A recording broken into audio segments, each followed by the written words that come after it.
are live. Welcome to another episode of Unscripted, and I have the great pleasure to introduce Dennis Underwood. Thanks very much for joining me, Dennis. How are you? I'm doing great. Thanks for inviting me. Listen, I love interviewing security professionals that are contributing to the space, and you've been very active on LinkedIn. You have a huge following, and love to maybe to clean up palettes. Just walk me through memory lane and Oh, wow. maybe Okay. describe me how you started. Maybe what was your even in childhood like. I find very many security professionals have exhibited curiosity growing up, maybe through the parenting or through the environment. So maybe whatever you can contribute, that'd be great. Yeah, absolutely. I definitely think the security practitioner's journey is orthogonal to what the manual says, right? That's just a given just for the industry. Yeah, I guess my background, I actually was trying to get my first job, right, where there were a bunch of layoffs. You and I probably remember in 99 when things weren't so hot in the IT world. And I was interviewing with a bunch of folks at the time were old guys. That's now me, right? And I realized I couldn't get a job at 20, so I came back as Dennis Underwood LLC, and magically they liked that. And so fast forward, I ended up graduating college with a house and kid on the way, two dogs, a lawnmower out back, and no college debt actually, which was nice. I had learned I can live life dangerously and just go one contract to the next, right? So that's kind of how I started. But yeah, I guess while in grad school, I took on a peer-to-peer botnet, which is considered unbreakable, and I found a way in to take it over. And there's actually a cool story about that. Essentially, I ended up working over at the Department of Defense up at Fort Meade. Just some cool adventure. You got muted by mistake. Can you try to unmute it? Let me see. Trying to unmute the. It's just trying to unmute this. There's a button here. Unmuted. That Yes. work? Yeah, that worked. Can you check the audio? Because I think the audio was doing a little bit of something funky. Yeah, let me go Yeah, to pick and choose. I don't know if there's setting there. You can might have to choose a different audio. health check passed, and that is the I have the noise canceling whole webcam setup. So let me see if it should be good. Let's see, mic is the echo. Yes, go back. So everything looks Yeah, good there's a on bit my. of a buzzing sound that's coming from every time you speak. I don't know Yeah. if that's How about there's that? Is something. that better? Yeah, Yeah. much better. I don't Oh, know you what know you what? did. I wonder if close to the laptop. Let's do this. Yeah, Is that much better? much better, like night and day. Okay. Awesome. Wild. Awesome. And so what attracted you to do the continuing education? You mentioned that you went to grad school. I'm assuming you were doing some sort of thesis around computing. Do you remember that? What was that like specifically? What attracted you to actually pursue that? Yeah, I was always into technology. I think nowadays, not to sound like an old man shouting at the wind. Back in the day, in what the 80s, things were always broken in the computers, right? It was always a mess, right? Wires everywhere. And so you had to really learn that if you wanted to play Civilization, there was no two, three, or four or whatever nowadays. But and so I think just growing up with a car that seems to always be broken, you learn to fix things along the way and make them work long enough to play your game or whatever, right? Fast forward or get online, right? Fast forward, I think that really makes you want to fix things. Or there's like that meme where the guy got a job at the software company and then he fixed the bug that he always wanted to fix and then he breathed a sigh of relief and then quit. And it's kind of like that. Yeah, absolutely. And do you remember the first days of where you start looking at malware and maybe some attacks? What was that like? Again, because you've people don't realize it builds up. I find that every role that you have builds up upon another role, and it's almost like a pyramid, right? So you don't just all of a sudden one day wake up and have a certain skill set. It's a very much a build up. Right. I think it was a mix of being an IT administrator and being someone who was hacked a lot. Growing up, it was always my brother would turn off the antivirus.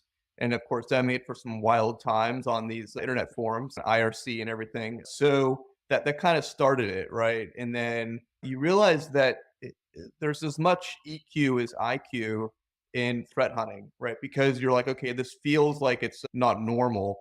Let me try to prove it. Right side, left side of the brain. Let's try to prove, right, what I feel in my gut. And so that's kind of the whole journey for threat hunting, really. Yeah, it's interesting that this is the second time today that it's a very this is the second time that we that I hear. So this is the second time today that somebody mentioned the gut microbiome in decision making. And even though we're a very analytical profession where a lot of it is bits and bytes, right?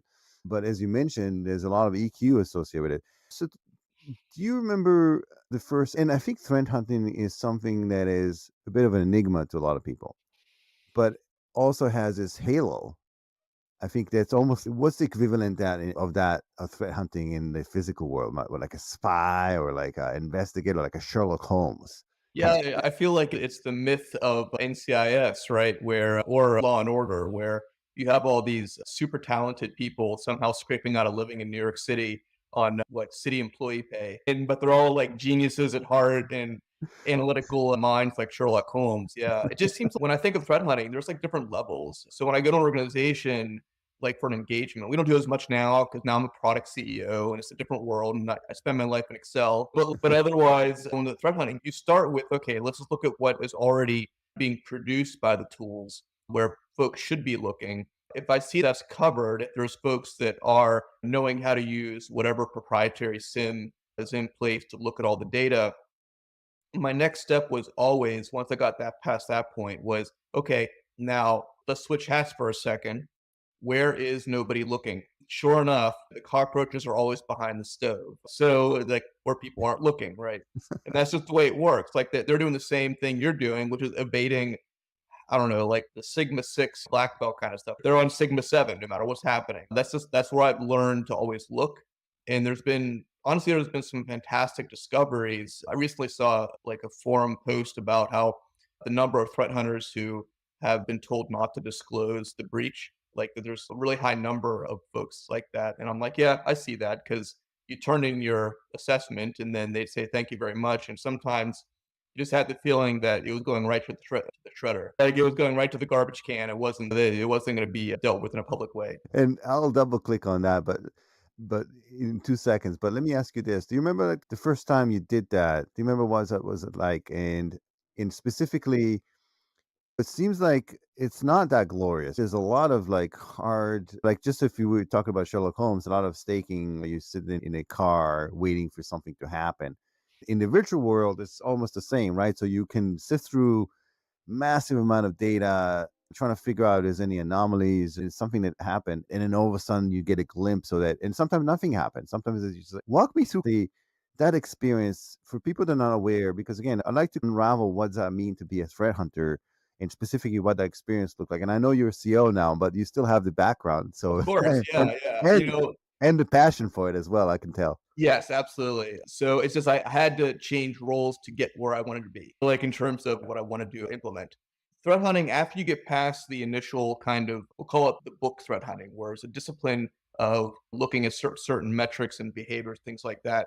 Once you get out of that boundary, kind of crossing the border to the newer stuff, what you end up having to do is it's essentially the scientific process that we all learned and then forgot from high school, where you build up hypothesis if it's currently being looked at by someone or something else. And then if it is, of course, okay, what's the coverage? But you look for gaps in what's being done. You hypothesize a behavior, and then you implement with the amount of data there is nowadays. It's much different than it was 20 years ago. But what you do is now is you say, okay, let me build some analytics around collect the data if I have to, or if it's already there. Usually it's already there nowadays. Then what you do is you say, here's my hypothesis, I'm going to implement it, and here's the effect I should see if a hacker is pursuing this. And you'll end up with some really interesting results. What's interesting is it's very similar to me in my kind of amateur view of that world of like peer review science, where you had a hypothesis, you proved it when you're hard, and now you have to have a peer review journal to people that have the second phase of convincing everyone what you found was real, that black holes exist or whatever. And it's a whole second process, right? The second half reminds me of we're doing our first fundraise. I haven't had to until now, or if we you can't, it's harder to organically add 25 salespeople at once versus get some funding. And in terms of that, it reminds me of that where you're pitching to people something you know is true, but it says you have to convince them, and some folks just can't be convinced, and others are right on board. So it's a very interesting journey. Again, back to the EQ, right? By the data. Now you have to switch on your EQ hat and say, okay, let's go ahead and start convincing these business people that there's really a problem. And when you are investigating and come across a certain methodologies, a certain type of breach and so on, do you kind of get create almost like a relationship with the adversaries? It's like the same thing as when talking about these Sherlock Holmes or a detective. It seems like there's always some sort of relation to the other side where they almost associate themselves and start to get a feel of their DNA and what they're like. Is that also true in threat hunting? So you get a feel of who's on the other side? You can. I've chased it down. I think in grad school is when I had the first moment of moving from chasing stuff that kind of appears in a lot of forums to like the really hard stuff that is the higher tier folks. You chase them down, you end up finding things like fake addresses, shell companies. I think with Panama Papers came out, I actually traced a couple all the way through 20 levels of redirection. And then the wife stopped me before I did something stupid and said, "Look, I love you. I don't want to lose you. Just drop it. These people don't want to be found." But like, I guess the point is, yes, you can, but it takes extra work to get to the point where you can identify the actual person. But you definitely get flavors of behaviors. What's interesting with the connectivity and collaboration on the internet, which of course, hubris says that hackers don't talk. Of course they talk. They're always collaborating, and you'll find the same, we'll call them training methods between different parties that otherwise supposedly don't talk. And then you're like, oh, look at that. They saw the article too. Now they're following the same pattern. So it's more like I can usually trace down behaviors down to, and tools, tradecraft down to maybe like a Stack Exchange or a GitHub repo or something like that, where I'm like, oh, they saw that too, huh? And that's where I see it mostly. And do they leave like crumbs or almost like a signature who did something and then basically left their logo or a stamp of because there's some of them are proud of being able to Yeah. actually pull off these. When we started on the ransomware product, so in the beginning it was all decryption. Now it's like we really beefed it up and it's all prevention and everything, right? And the ransomware malware developers actually were calling us, and not the attackers, but the developers. And what was interesting was that there was definitely a relationship between the quality of the code, the quality of the craft, and the professionalism of the malware authors, the malware team. And so what you saw was that the ones who they'd give us a call from their burner phone, of course, not from their home phone, like everyone was going to call right from KGB headquarters, like people think. And the ones who were very professional, it was more of like a meeting of minds. Like I remember the one call was from a burner phone from like Donbass region, Eastern Ukraine. They're busy now, right? But like it was before the war. And what happened was that I got on the phone and I was like, okay, this is more of a counterintelligence exercise. I got to figure out what they know about me. And 30 seconds in, the guy said, okay, let me cut to the chase. And he naming functions. And he was like, look, we've already reverse engineered your stuff. Like I have IDAPRO and Ghidra up.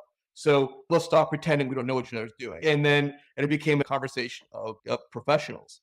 But then we got a phone call like the next week from a guy up in Bangladesh or Pakistan, and from a burner phone, of course. And he was calling me all kinds of MF like language. I had to look up. I know I was being insulted, but I had to look it up because I'm not hip to the lingo. And I was like, I don't think they're going to be as successful because they're not as cool and calm and professional in their approach. And that's what's interesting is that these folks have a lot of money at stake, and cooler minds seem to prevail. And I've watched them grow over time. And it's interesting to see how the professionalism and the discipline that you need on the threat hunting also exists in parallel on the criminal side, only with a Yeah, lot more money. it's yeah. It's amazing feedback, and yeah, it's a lot more money. You never thought about I've heard of people that kind of were on the other side and converted. Did you ever think that but maybe you're playing the wrong side? Because you could probably make a lot more money doing illicit things. I think we definitely could. And I was involved in some operations for the military, right? So it's certainly doable. But I don't think I'm one of those people who grounds themselves on a really strong, like ethical and moral kind of standing. So I think that would foundationally have to be a change in who I am to be able to do that. I'm one of those folks who, the wife, kids by now will tell you, like, if it's a bad day at work, I'm not good at the whole like, hey, I'm gonna try to like do something really awful at work and then come home and just be that normal guy in the suburbs. Like it's like I carry my work home with me, and I carry my home life to work with me. Yeah, and definitely sleep better at night. Yeah. And some of these people are they're arrogant, right? So we've seen somebody who It was, I believe it was in Russia and Ukraine, and they decided to go to Poland on vacation or something and got extradited.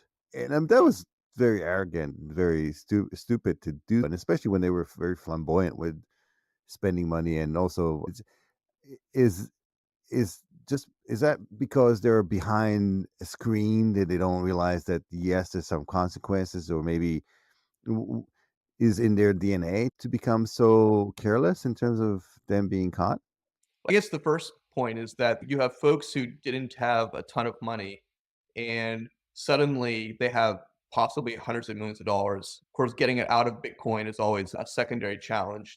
I think that's why they've started to talk to more professional launderers like to figure out how to get that out, right? But I think the first is just it's really hard to spend that amount of money, right? And they don't have the professionalism. It just goes right back to the folks that are very professional are the successful ones because they're disciplined in their approach. No different than Jason Bourne type movies we all love to watch and think that's real or whatever. But I think it's very similar, right? It comes down to personal discipline and financial discipline, right?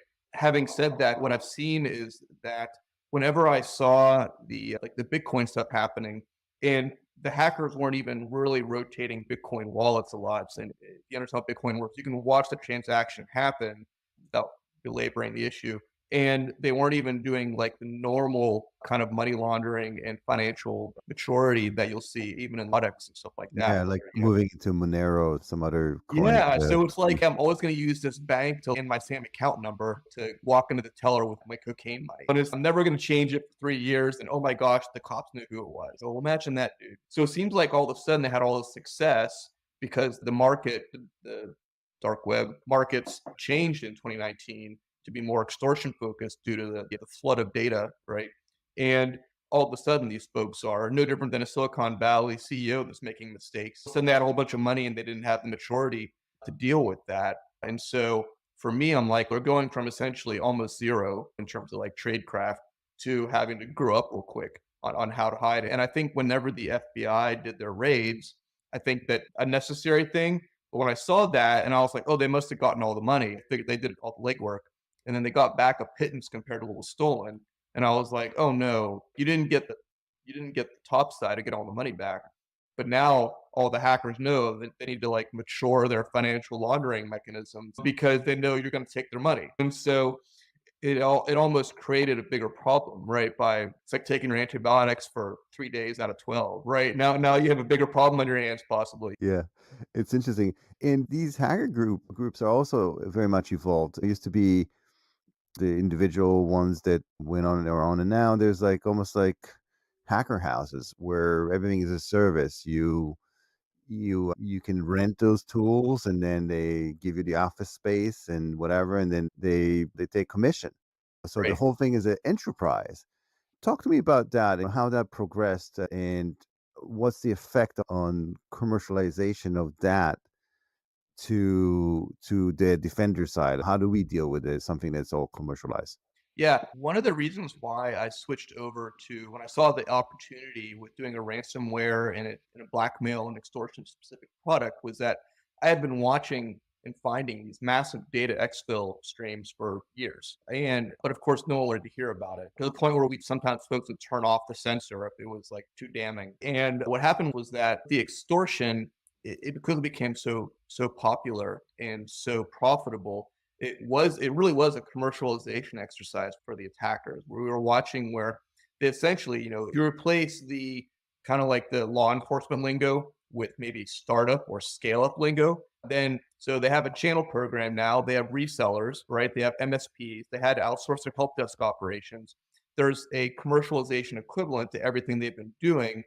And the challenge for them was to capitalize on the success. I think it was due time. If you look like the market economics of the attackers, they had gotten so successful at stealing data that their profits have been dwindling for a while. It was like just happened all of a sudden, just around the time that COVID kind of appeared. This was the big ramp up where almost like a product pivot in a company where they found their niche and all of a sudden profits were going through the roof. And that's kind of what happened, right? It's really no surprise because what they're doing is they're very entrepreneurial like in that they're all of this was designed to increase scalability and to increase market capture. Really is all it is, right? And of course, there's lessons learned along the way, but essentially what happened I will say over COVID, nothing was worse because when we did decryption and crypto analysis and everything, nothing was worse than finding a new entrant who thought they could just be a lone wolf and let's make a whole ransomware suite because it was always broken software. The just like us on the good guy side, good software takes teams and it takes discipline and project management and ticketing and everything else, right? So to bring the level of quality of the software up, you needed to have more than one person, right? Every time I see where there's a raid and like the one person's responsible for some global enterprise of really high quality ransomware and all the operations, and like, oh, it's all that one guy. And I'm just like, come on, are we really that stupid? Anyway, I hope that answered your question and Yeah. my meandering data diatribe. No, no, you know? this is great. This is a great conversation. And we're talking about some major revenues to them. We're talking about trillions of dollars. It's almost like a part of the economy, GDP is based on that. So this is no joke. It's not because it used to be. I remember like ransomware used to be like okay, $500, $1,000, $10,000, $50,000. Now it's in the millions. Yeah, I have a theory as to why it's capped out a little bit. What I was seeing was that the ransoms were not climbing as steadily, but at the same time, I was watching where if the ransom wasn't as high, a little bit lower, then the company didn't have to worry about bankruptcy. So I was like, oh, that's interesting. And then I saw the reinfection rate went up to 80% or higher. I was like, okay, so we're on the path to having an extortion scheme where Uncle Larry owns the butcher shop, right? And every month someone comes by and collects $100 kind of model. And I watched, and the what's interesting is that we see where the it takes less signatures and less people in the know to move around, little bit less money, knowing you can just keep on going. And then I was watching and I found that really interesting in that it's easier to move that kind of money around in general now that cyber insurance is catching up to the rest of the world's insurance, where you don't make a homeowner's insurance claim if you don't have to, because you know it's going to increase the rate or they'll drop you. And we're seeing cyber insurance. And I'm like, you know what? Anyone who owns a home or has done like an auto insurance claim for a wreck knows if I can pay for it on my own pocket, I'll make more money in the long run. And so I think that's all driving some stability in the single payout for a ransom. But what's happening is it's setting us up for repeated ransoms coming down. And that's a scary place to be. It's so interesting because pricing is an art. It's both on the vendor and the services side, as now as you describe it on the adversary side as well. They've realized that they had to play around with it to make sure that they continuously profit. And it's also like the parasite. You don't want to kill the carrier. Exactly. Yeah, exactly. So you want to make sure they're there to tomorrow so you can ransom them again. And let's kind of shift gears to this quickly.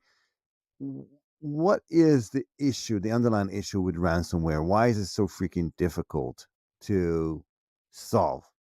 And because it's been Great. around for a long time. Let's do a quick primer of what that is and maybe where is the underlying difficulties and why can't we just put a stop to it right now and just be done with it?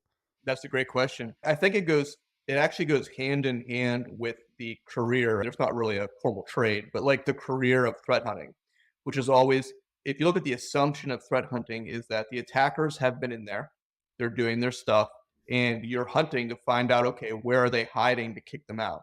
That in itself psychologically has this, we'll call it a behavioral framework, a set of rules, almost like the Cold War, which is always, hey, don't start a war, but go ahead and have information flowing around and being stolen and stuff like that. And then what happened was with ransomware was that whole model broke because it wasn't a situation where, oh, look at that, I found something that was 4 years old in the network. Wow. That with ransomware, that's not the case.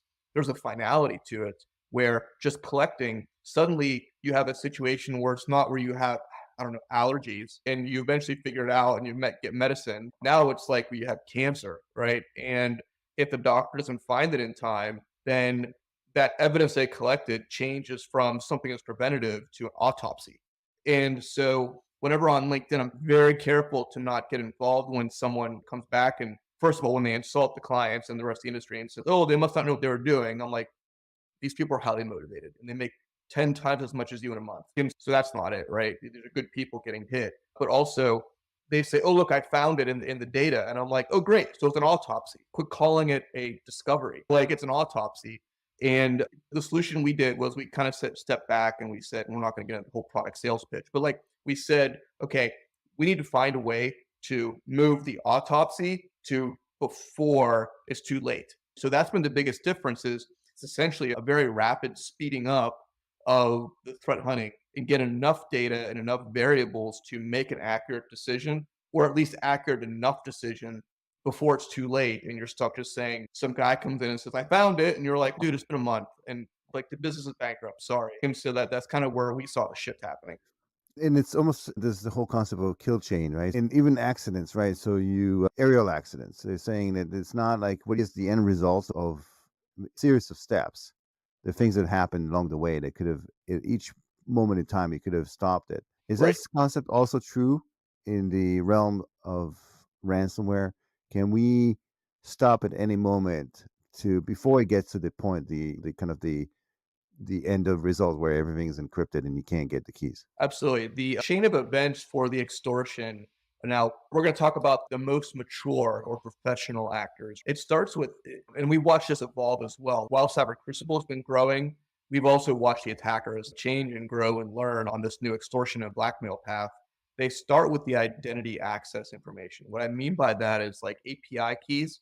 They've learned they can grab passwords. They've learned to bypass the MFA problem by grabbing your session tokens and hijacking it. So we've seen that as well. I think in Linux, they had a Google session token that was taken recently, and that caused a whole bunch of problems.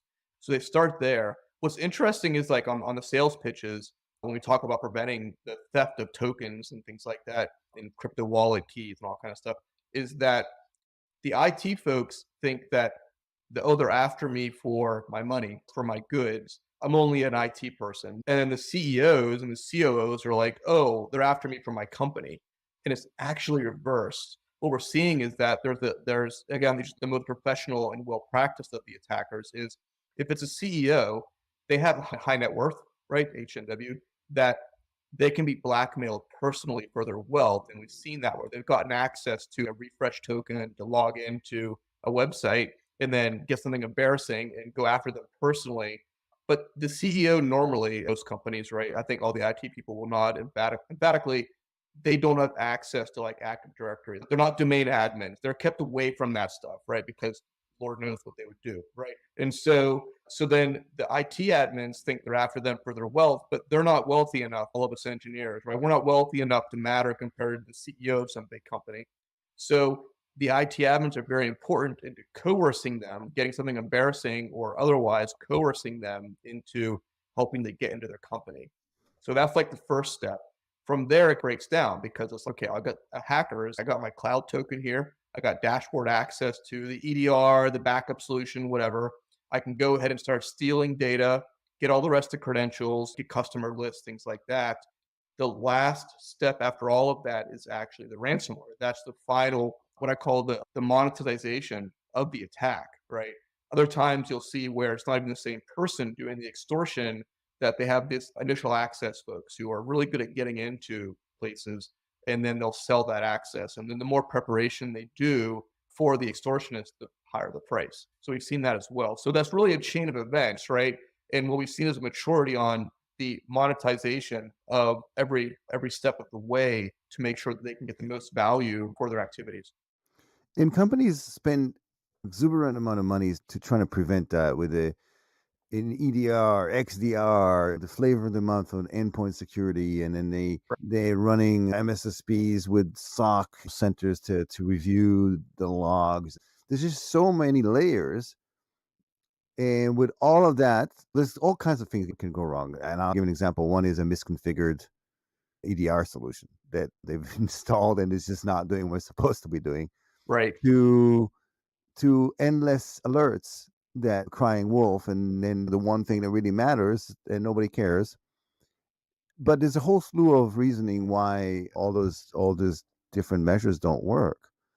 So why even bother? Why even have all of those? It's Because funny, I did a post about I used like a word association, and there's this post about this Arabic term, inshallah, God willing, yeah, and it yeah. was used incorrectly. I always watch the imams always get mad because they were just kind of like, oh, the cup broke, inshallah. And it's like, that's not how you're supposed to use that. First, I'm not Muslim, so I'm not like, oh, I'm going to walk away slowly from that one. But this fatalistic kind of attitude. So I think the first thing to know is that every single attack that I've ever found, no matter how advanced, I'm talking like hiding stuff in SSL negotiations packets and like crazy covert channels and all kind of stuff, right? There was always some kind of indicator somewhere in the XDR telemetry. Now it was buried, and God help anyone to actually have the time to find that. There's not enough people in the world, but once you could start associating data points, you found the data. So it's not really a data problem in the sense that there's always like a shadow once you know what you're looking for. The cause, in a way, there's probably some lawyer in your audience that's like, that's not how you use that word. But to hone in on that, you're like, oh, there it is, which is annoying for people after the attack. In terms of the kind of like the response, I will say that even in the early beta stages of Cyber Crucible, we realized in many cases we were last tool standing. And we had to really look into that. And at first it was because they didn't really know who we were for the first couple months or whatever. Then we realized, oh, what's happening is that part of the recipe is that they're disabling the EDRs. They're actually sometimes firewalling off the XDR servers so that the SOC and the SIM and everything's nice and quiet for you, just spray painting the security cameras. And so we found that even if a tool might have a chance to find something, it didn't matter because they had already put the guards to sleep and the security cameras had spray paint and there was little old Cyber Crucible, like the only thing left, right? And we're like, okay, we better work. And so that's matured since. We actually do demos now where we've gotten code from online.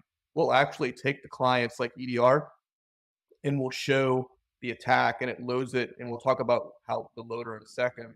And then the EDR is essentially blinded during the attack.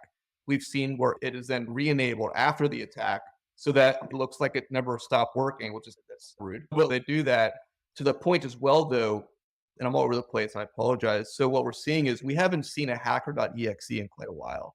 The tradecraft has changed to an in-memory style attack. And that's very frustrating for your watchers, quite honestly, and for our buyers and everything else, because they'll watch EDR vendor A come in and they'll have a hash that VirusTotal shows 90% coverage on, and they'll scan it and show how great their tool is, and the balloons will fall from the sky. And then EDR vendor 2, 3, 4, 5 come in, and it's all the same story, right? And they're looking for that like magical hash. What we're seeing is that they're not even using new malware anymore. The idea of chasing that new hash is gone. They're just living it in memory now. And they're using like 2, 3-year-old malware sometimes. And they're just the EDR, if it's even still functioning, is just hiding for the fjords, just sitting there quietly. And the hackers do their thing, and then they move away, and there's no file to scan. And then you get the behavioral stuff left, and that during the autopsy. So that's kind of what we're seeing more and more now. We had to invent a memory behavior analytic actually, because we're just like, okay, because we were seeing normal applications that were whitelisted that were the culprit. We were just like, okay, Visio cannot be what is doing this. And so there's obviously a takeover process. So we've seen that. And I've seen vendors that trying to solve the problem, right? Through in-memory virtualization. There's all kinds of stuff. And Right. some of them even, I don't know if they offer, they say, you don't have to get insurance. We cover it. You install our system and then you're safe. Yeah, I've looked into that. There were so many holes. It's an interesting segue back to what you had said earlier about don't go to the dark side. So Yeah.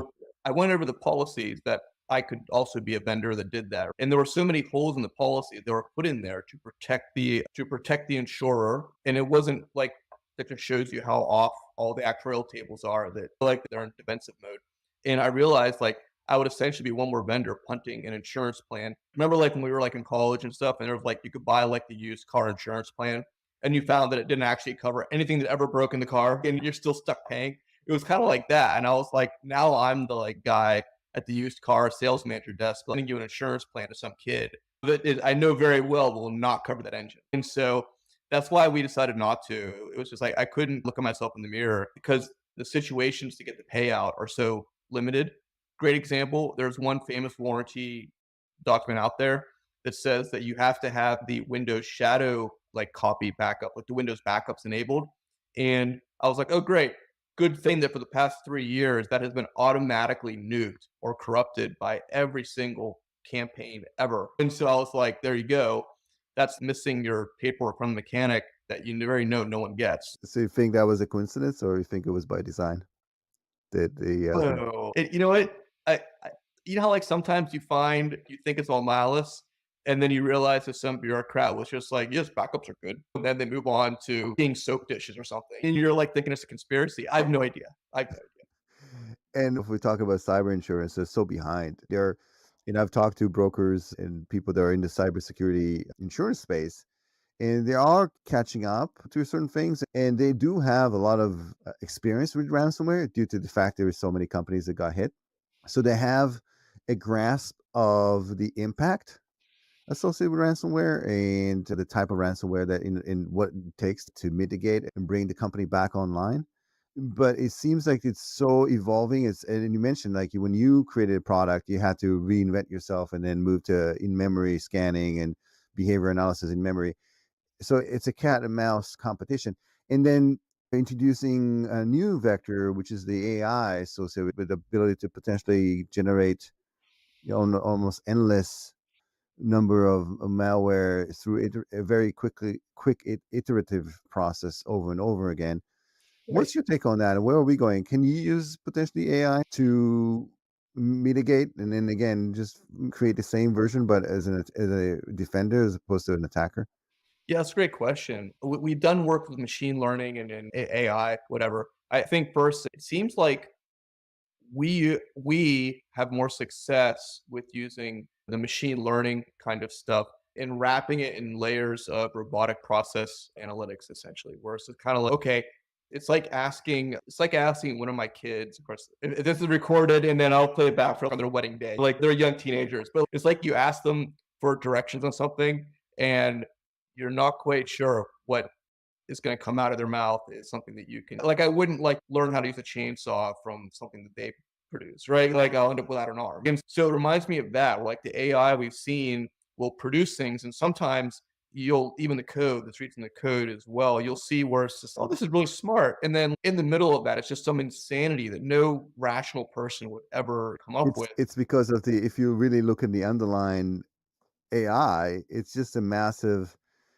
neural network that's trying to predict what is the kind of the next character, the next word.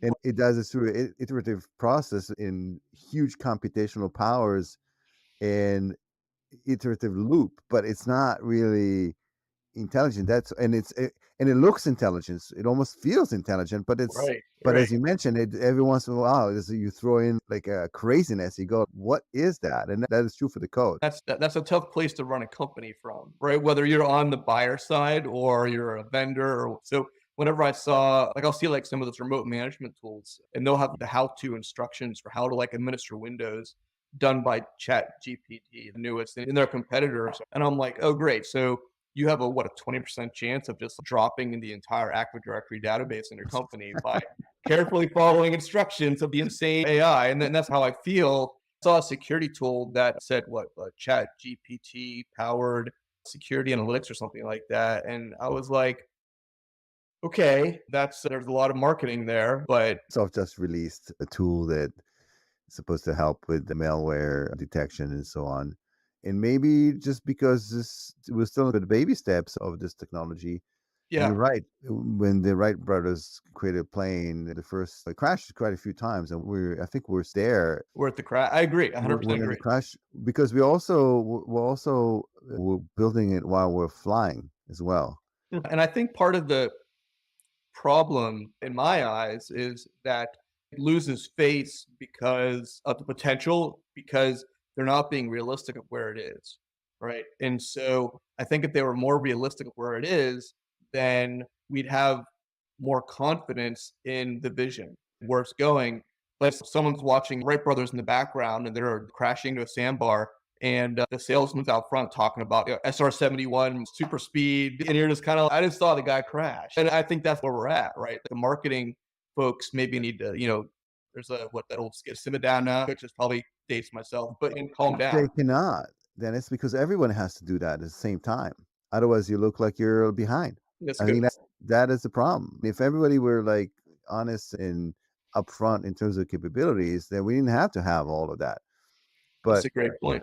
because everybody's moving the same, and you don't want to be behind, and then the CEO comes over and say, "What is going on? Why are our marketing propaganda is not as impactful as everyone else?" That's a really Yeah, good point. you Yeah. know. And speaking of this, why don't you talk to me about what you do in the company? I'd love to just do the elevator pitch, and also talk about what's the best way to engage with you, and maybe some success stories that you can provide just for people to be aware. And I love to promote your company as well. Oh, yeah, thank you. Yeah. So I'm CEO of a product company. We call it Cyber Crucible. The whole meaning behind that name was I was trying to find a word for something that would people think it's like a deeply religious thing. And I'm like, no, it's just that since I always saw that the attack was always in the noise, I said, I'm going to build automated ways of finding authoritatively and then removing or stopping the threat just like in when you get I've never done this, but whenever you get like a metallurgy and then like eventually the impurities get baked out, right? And that's the idea. So we have a company that specializes on automation. We do use machine learning and stuff like that.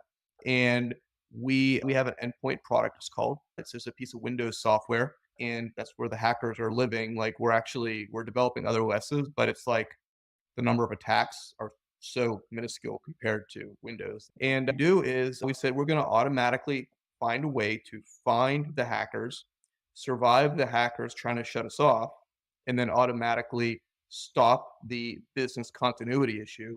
And so what that did was that moved us to a preventative solution using kernel analytics, it's called. So that's a whole bunch of buzzwords, but basically we're really deep in the operating system and we can spot a hacker very quickly and say, you are trying to steal identity data, you're trying to steal data, or you're trying to hopefully not execute ransomware. In the last quarter, we've seen 11% of the clients we have, we did stop an attack. They all had EDRs, XDRs, and 50% of the desktops had at least one identity issue where something in a browser or something else tried to get their hands on an OAuth token or a API key or a crypto wallet or something like that. So it's definitely a major hidden issue that comes to light with ransomware. And how does the deployment look like if somebody wanted to listen to this and wanted to give it a try? And again, it's really interesting that you mentioned that the majority of them had tools already in place. Would your solution displace that? Do you still have to have the EDR and XDR, or is it something that you can just go out and maybe use? Yeah, that's a great question. Most folks, so we're seeing under the behind the scenes where folks are playing a little bit of a playground game where they bought into the whole like whatever complete package that is for that vendor, and then they've had an issue and they're moving from one to the other. So I'm not gonna very careful not to get into that game because the 9 o'clock sales pitch, they're like, oh, I hate Sophos, it missed the attack, and then whatever. I'm moving to Sentinel One. And then okay, here's our product, and then the 10 o'clock meeting, I hate Sentinel One. I'm moving to Sophos. But it's okay. We're just not going to get involved in that purchasing cycle. And so we've seen where some folks, because they have our product, have scaled down on the services side or they've lost headcount. And they're like, you know what? I went looking for an automated tool and I found Cyber Crucible. I can't afford to look at my 10 million alerts a day or down to 1 million alerts a day or whatever. And I need something automated. And so we've seen that happen. We try to get involved in that world and let the customer come to their own conclusions, about that. I will tell you that there's a great use case that showed where we don't work. And that was interesting to me because, of course, what is security? It's all about boundaries. Okay, where am I not looking? We're behavioral based, right? We had a client who had, and we'll talk about deployment in a second, but they had us on two machines, right, that are important to this discussion. One, they both got remote access tools. So they both got these like identity theft, data theft tools put on them. The one did not receive, so machine A did not receive tasking from the hacker to go do anything. Machine B immediately started trying to find credit card numbers and things like that. And we stopped it preventatively. There was an EDR, unnamed EDR. I never name or shame on the tool, on the systems. What happened was that on the one that machine B, we saw the behavior, we stopped it. Machine A just sat there quietly. 2 weeks later, like a signature based tool they had found the malware and kicked it out. And of course the client is like, how come you only found one? It's really interesting in that it showed the value of having signature based, old fashioned security that found the file eventually that hadn't been tasked. The one that did take action course, we found it right away. Yeah, you can say the tool was trapped and that if it would have moved, we would have like a T-Rex moment for Jurassic Park, where we were like, you can't move. But that's interesting to me for me to say, okay, you know what? I see where my bread's buttered and it's on behaviors and where hackers do stuff if they just sit there sleeping. So you still need to turn the firewalls on and patch and everything else. It's not like you're installing Yeah. your software and then you just let everything go. And that's where I see some people on the sales side as a CEO. It always concerned me. I've seen some like resellers or MSPs, and they'll say things like, "This is the last tool you ever need," and I'm like, "Oh, it's like QVC," and then they're caught with egg on their face because they had essentially blocked themselves out from future sales because they were so adamant this one product, the one firewall or whatever it is, was the last thing you ever need. And Dennis, do you fall into a certain category? Like I know Gartner always come out with this emerging tech or certain buckets of projects. So where do you fall in? Which category do you fall in? So because enterprise move in tandem, you just have everything has to be scheduled and projected. That you can't just go out and Right. install something. So where do you Right. fall in? You Which know, category? it's really interesting because the security market is fragmented, right, with different line items and different budget items, right? So if the people that contact us just had a data theft, maybe ransomware too, but they're like, look, I can never lose those formulas again, like maybe a pharma company, then they look at us and like, oh yeah, you prevent data loss, so you're in the DLP bucket, and I'm just like, yes, okay, Mr. Customer, yes. And then the folks that are on the identity side, maybe like for instance, we have a mental health clinic, drug abuse, stuff like that, and they had the identities of their patients who were and employees stolen. And the nurses and the doctors and all that were very concerned about that. That shouldn't go out. And I guess that's like women's shelter type stuff, right? And they were like, "Oh, you're like an IAM tool. You're protecting all the identities." And we're like, "Yep, okay, customer, yep, sure. Let's put it on that budget line." And then for the ransomware side, a lot of times, if they are the traditional like security malware kind of shop, then they dump us into the EDR, kind of like XDR bucket, because that's the budget they have. And so we're seeing where it depends on the entry point and the pain point of the person to understand the value. And we actually have three different demos, the one depending on what they want to see. And then the fact that it does other things too, it just complicates things, right? They just like they're focused on that one piece. And who would be the kind of the buyer persona that is the easiest to talk to and explain this? Again, it's complicated, has a very specific use case, and maybe the kind of the underlying question for that is who's your ideal customer? The early adopter that can just go out and just decide that this is a great tool for them. That's a great question. The people who know about either they know about defense in depth and they're on the security team and they're like, I got to have a tool. I can't just trust this one vendor with, I can't get fired because I want to trust this one vendor. All the big names have been beaten. The other folks that we see that are really pushing the sale a lot of times is the business leadership. It's really interesting. I think that also it's this unholy triad of the hackers got tired of being ignored, essentially, and they started taking out the business leaders saying, I got to save my business. And then what I noticed, and I saw this in 2020, and it's only gotten better for our company, honestly, is that as the security vendors keep getting beaten, their marketing pitches keep getting grander and grander. Just like with AI, right? Where suddenly they're like data from Star Trek, and we're like, no, it's the same tool as last week. It's a bit of a trap, right? Because it just enhances the dissatisfaction from the business leadership. If a CISO or a security guy is, no, we got to cover, and the business guy is, I talked to the CFO, we're in the red for 18 months. You're not covered, trust me. Like, then that's what's driving it. So it seems like more and more the business leadership is actually talking to the technologists, and it's almost two different sales pitches, right? Because then we have to bring out our engineers to show them how better we are and differentiated and talk geek speak, right? But the CEO and the COO and the CFO are the ones that are saying, hey, check this out because I just talked to Bill and I can't have that happen to me. And that's what's happening. And cyber insurance companies now mandate, for example, MFA, maybe PAM solutions, privilege access Right. management solutions, and so on, to as a precursor to maybe renewing a policy 100%. or getting. Do you see a tool like yours to potentially be in that category to help prevent ransomware and protect the business as part of the overall arsenal of tools? That's a great question. So we're actually seeing where there are even insurance companies that are selling our stuff with umbrella policies for like personal network protection kind of stuff because of the identity theft prevention, what I'd really like to see is actually is good is that if enough customers, targets, we'll call them, right? If enough targets were not using MFA, then the hackers wouldn't care about going after OAuth tokens and API keys. But what's happened is that there's been enough really hard work by people like you and other vendors to get that MFA in place.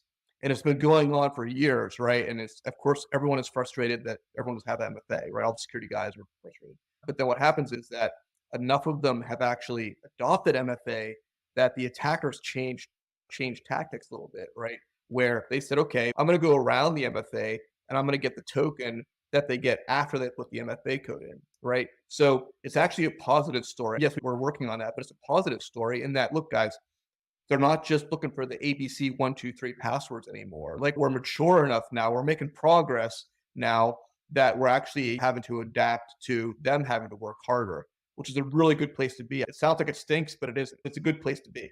And it does provide you a false sense of security where you actually have an MFA built into your organization, and even password policies and security awareness training and all of that, that they still, it's good to have. And for sure, it's prevents a lot of incidents, but it's not the be all and end all. As you mentioned, the adversary just have to work a little harder and potentially just they circumvent some of these existing tools. Right. I'm Um, a big fan of them working harder. That should be the game plan every day. and it's a risk reward, and it's also just would you spend 1,000 hours trying to get into a safe there with $100?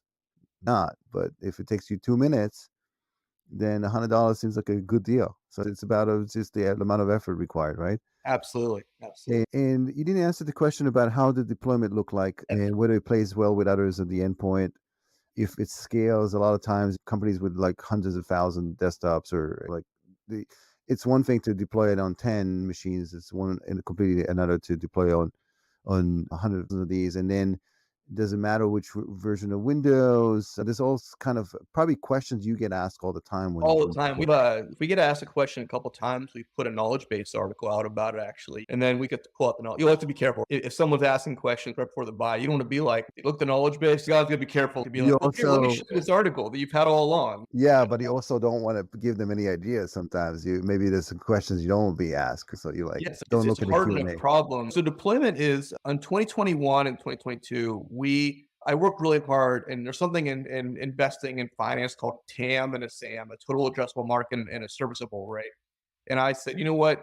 This is a problem that's hitting non-technical like mechanic shops and bakeries and things like that, just like it's hitting banks and merchant services and Mhm. places like that, right? So one of my big successes was that the deployment was automated enough and resilient enough that a body shop basically was able to deploy it in 20 minutes and get that deployed and up and running. And so that was like the low end of the spectrum in terms of technical know-how, right? And support. And then all the way up to we've had major enterprises with well-funded budgets that have proprietary tools and everything else that have done a really great job of deploying it and gaining a lot of value as well. So for me, that was the big test, right? Can I be valuable to the big bank? And can I be valuable to the mechanic shop that is just doing like body work all day? So that's been a nice mix. We work on Windows 2000, what is it, like 2008 R2, I think, all the way up to the most modern one. The reason why we stopped working on the older ones actually without like we can do custom stuff. But what happened was that beyond Windows not supporting those systems anymore, they actually started changing the APIs that we use for our driver development and our service development, where it wouldn't even work on the old stuff. So whenever we realized they were taking them offline, Microsoft, right, we were like downloading all the old kits real quick to be like, we better keep these because 10 years from now, we know what's going to happen. So we've done that. And so we'll do like custom builds for older stuff. But usually it's okay, guys. Can we talk about maybe an upgrade, maybe to 2008? And but it's a good place to be because like we can cover a really wide range of environments very quickly and automatically, which is great. And I'm assuming that the deployment will start with a fairly limited number of machines, and then it will go from there. Does it? It's not something that happens overnight. We have to plan it, right? So, does the end user experience changes? Because you probably get asked that as well. And Most end users don't even know they have it. What I found is that a significant portion of the time, I can't think of a percentage, but the client or the prospect at that point doing a proof of concept, right? Or a limited deployment. In an IT admin world, you normally don't deploy new software to the CEO's laptop. You just don't, right? Because if something happens, you don't know what's going to happen yet, and you don't want to be fired, right? What we're seeing is that even though they sometimes are playing it really cool, oh, we're going to put in a couple workstations in the corner and no one's going to use. And then we look at our telemetry and they've thrown our software on like the Active Directory servers, the heart of the business. And we're like, not where I would test new software, no matter how much I trust it, but it just shows you how much stress and emotion is behind. They're worried. And we've had this happen where we're running a proof of concept.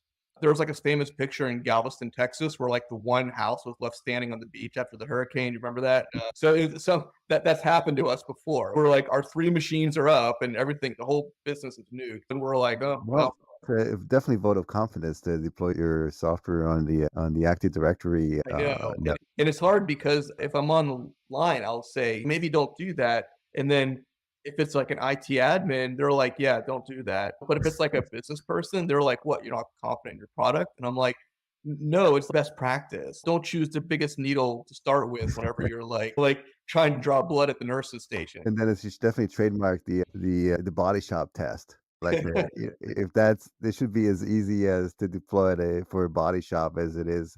So that's the starting point. I think that's something you should definitely look into. Right. So Dennis, thank you very much. Let me ask you the last question. What's the easiest way for people to reach out to you, to know more about you, about the company, and potentially maybe look into testing this out? Absolutely, yeah. So I've noticed that the calling into the company, that's a problem I have to work on in that it seems like everyone is always on the phone and I need to upscale that. But if you want to get hold of me, the best way really is LinkedIn. Just I have 11,000 followers. I speak to probably 100 of them at a time. And the beauties of modern social media, right? But feel free to reach out and say hi. Happy to connect. I do not spam people. Even when I have little things to reach out to try to get their attention, I try to impart value in every message. But feel free to reach out to me and say hello. And I'll probably bring a salesperson or a technologist along if we have a Zoom call. That's mostly, honestly, because I'll get a phone call from something and then I'll be off like squirrel. And then the having an employee on the phone with me keeps me honest or I bail on meetings. Yeah, absolutely. And I'll tell you, Dennis, first of all, you're very passionate about what you do, and it's as evident not from what you say, how you say it. And then you're also very transparent and honest. Listen, anybody who's listening to this podcast, it can tell you don't mince words, you say what's on your mind.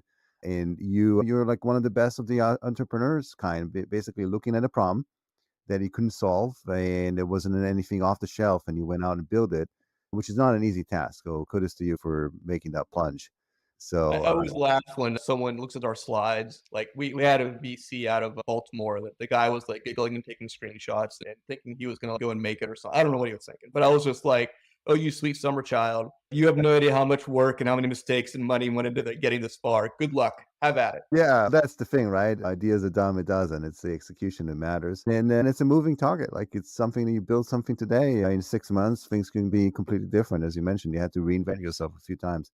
Absolutely. Thank you very much for joining me, Dennis. Much appreciated. This was a very great conversation. I learned a lot, which is hopefully people that join us as well. And then until the next time, thanks to all of those who join us, and looking forward to seeing the next episode. And stay safe online as well as offline. I'll see you soon. Thanks, Dennis. Thank you very much. Absolutely. Thank you so much.